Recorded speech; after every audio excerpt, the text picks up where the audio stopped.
So hi, it's me, Denny Daniel, and I'm here with... Wenchi, Chen, Annie, and Johnny. And they all came from all over the place in New York and China and Colombia and all these places. And now they went through the Museum of Interesting Things. They saw the whole museum, and it took, what, a week? It was like a week or two? Yeah. They went through every item one by one. And now they're going to do this unboxing. I can't even lift them at once. So they're going to open up. Oh, my God, that's heavy. This one, and this one. And I have 4 for you guys, 1 for each. And I do this like a Times Square 42nd Street shell game, where a guy showed up with 3 shells.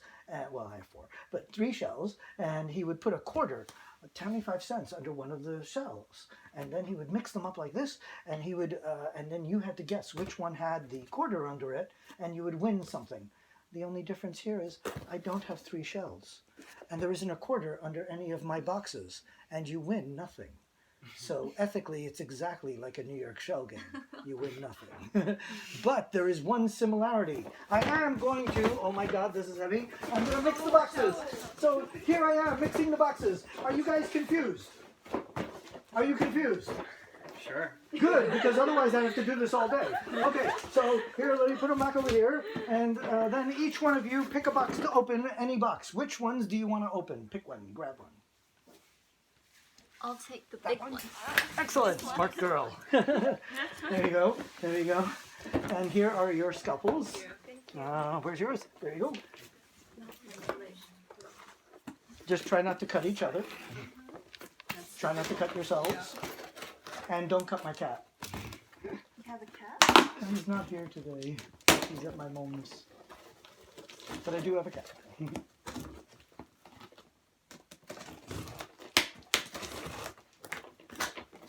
But if you do cut yourselves, don't worry. I have the same surgical tools I was going to use on your foot that I could use on them. From the Civil War. So go ahead, take those out. Oh! So this is supplies for the museum, but historic ones. This guy, he actually gave me these for free. I just had to pay for the postage. So these are extra blank reels for my 16mm projectors. So this is crucial. So technically, you work in computers, this would have been your storage. So this is a floppy for a 16mm film. So ironically, you opened up the equivalent of a floppy disk. Nice. That's only one earlier. And people tend to open up things that have to do with them in the museum. 80%, we notice the pattern. And the pattern is unmistakable. It's literally 80% minimum. Open up things that have to do with them. No pressure. And now she's like, what did I open? And why does it have to do with them? Is this the bigger version of that? Yes! That's so funny. And that was a good way of putting it. This is the bigger version. These are the large reels that he got me, blank reels. That is so cool. And there's something on the bottom. Oh! He gave me a gift. He gave me a DVD. Wow! He burned a DVD with a laser just for me. And I have the laser here. Let's show the audience. There's our laser that made the DVD. Because that's how you make DVDs. You use Star Wars lasers, clearly. That's really cool. Let's see if there's anything else in here I should know about. Nope, that's it. That's really cool. Good. That'll be for later. Again, my storage. So apparently she has more floppy storage that she needs than you have. More powerful. Yeah. So what you got there?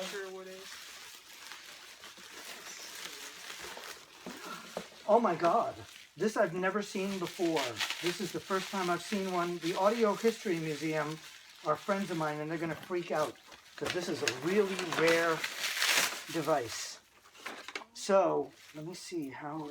So this is a special device that. How did it work?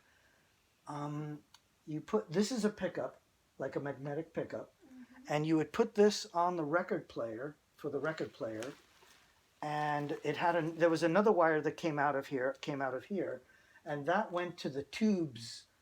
Let me think how it went to the tubes of a radio. So your acoustic record player that didn't have speakers could be amplified with your radio speakers using this. Wireless.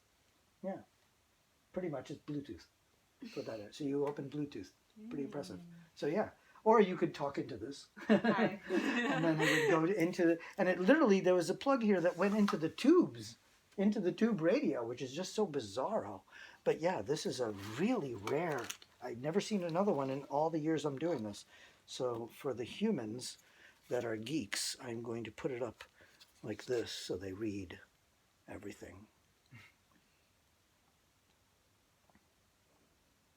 That is a really cool item. Wow. Yeah, I'm going to put that down. That's going to be a holy grail item. I'll probably never see it again. That'll be the only one in the museum. So what did you open? Oh, you opened Crybaby. You opened a Crybaby. Oh my gosh. That is so cool. So you probably don't know what a Crybaby is, but I sure do, because as a child, I started writing music at, believe it or not, 3. I started coming up with songs.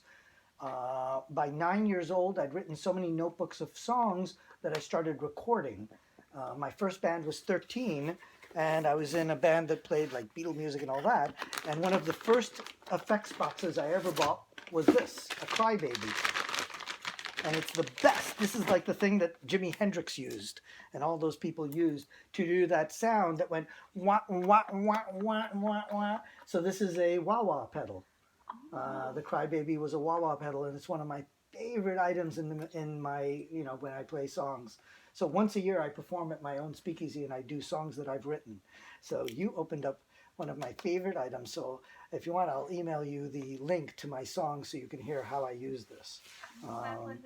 Yeah, there's a song called Harmonics that I use this on the most. And it was a song that actually charted in some radio stations around the country. But this is such a cool Crybaby. Wow!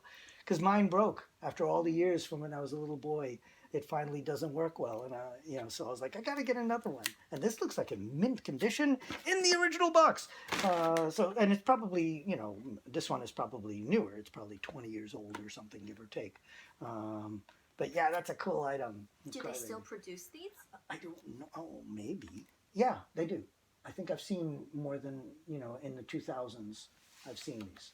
So I guess they probably still, they're really popular. I remember it was Morley and Crybaby, but Crybaby was the iconic one that all the famous people would use. So I was like, I want a Crybaby. And the Crybaby is so nice and small and cute. While the Morley was like big and bulky and crazy. And I'm like, I like, more bite size, much easier to deal with. So, the Crybaby, and now you guys are museum curators. Yay, you did it. So, we'll say bye to the world. Bye, world. Bye. Bye.